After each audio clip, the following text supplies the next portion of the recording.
30 because they're walking everywhere. You know what I'm saying? Like the United States, it's like we have the most like cars. That can't be healthy because you're driving everywhere. People are like, why am I getting fatter? It's because you're driving everywhere and you're deciding not to walk like 2 or 3 blocks, and you're afraid of people. You're deciding not to sit next to people on the bus. You're deciding not to talk to people on the bus. It's like, why do we do that? What are we afraid of? I was in a subway in New York City and everybody was completely silent. That was ridiculous. I was like, what the heck is wrong with us? People had headphones in, listening to their own little world music, you know what I'm saying? I mean, I did too, but at the same time, I was taking note of this stuff. I was like, I can literally talk to anybody on this bus right now, or in this train. And it's the same way like on the bus. It's just like, yo, I sit with like a bunch of like lower income people, probably lowest income people. I myself, I guess I would fall under that category too. I mean, like I have a car and stuff, but I'm just trying to go green.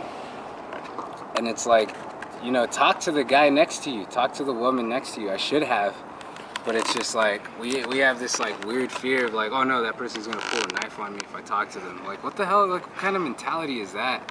It's like, oh no, that person stinks, I don't want to talk to them. It's like, dude, you stink. That's why you take showers. You know what I'm saying?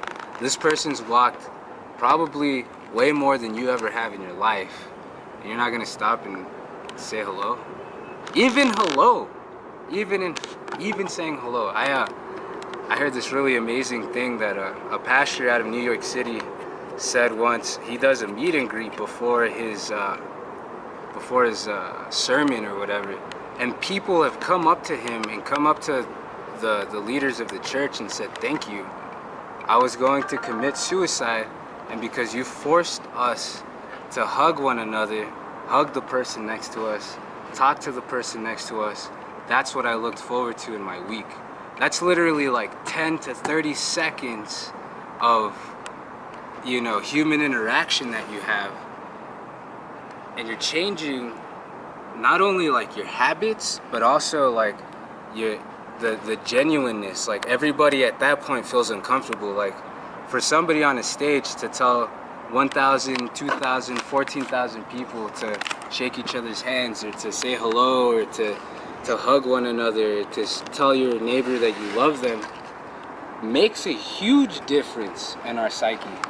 And I don't understand why we as people don't do that more. Like today I was explaining to Sam, our videographer, that, you know, I've noticed that if I hold somebody longer during a hug, then they're more trustworthy of me. They believe me more. They're more trusting, and they're more vulnerable with me.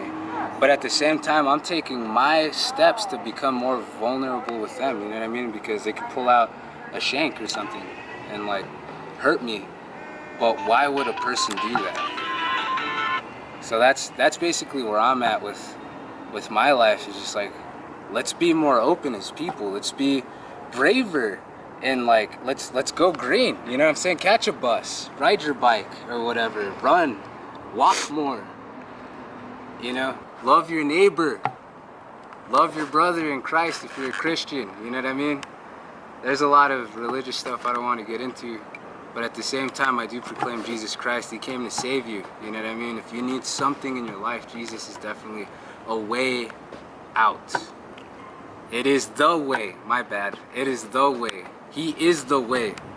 You're looking for a way. Jesus Christ is the way. He is the only way to be free from sin, to be free from bondage, to be lifted out of whatever burden you have. Am I saying that life is easy? No way. You will suffer for Jesus, but his burden is light. So yeah, seek Jesus, walk more, eat healthy. You have 3 months to not die. You have 3 months to live. This is my challenge to you. Use the next 3 months to live, to talk to a stranger, to hug a stranger, to go out of your comfort zone, to actually love somebody, to go out of your way and give something away that you feel that you're way too attached to find Jesus Christ in your life.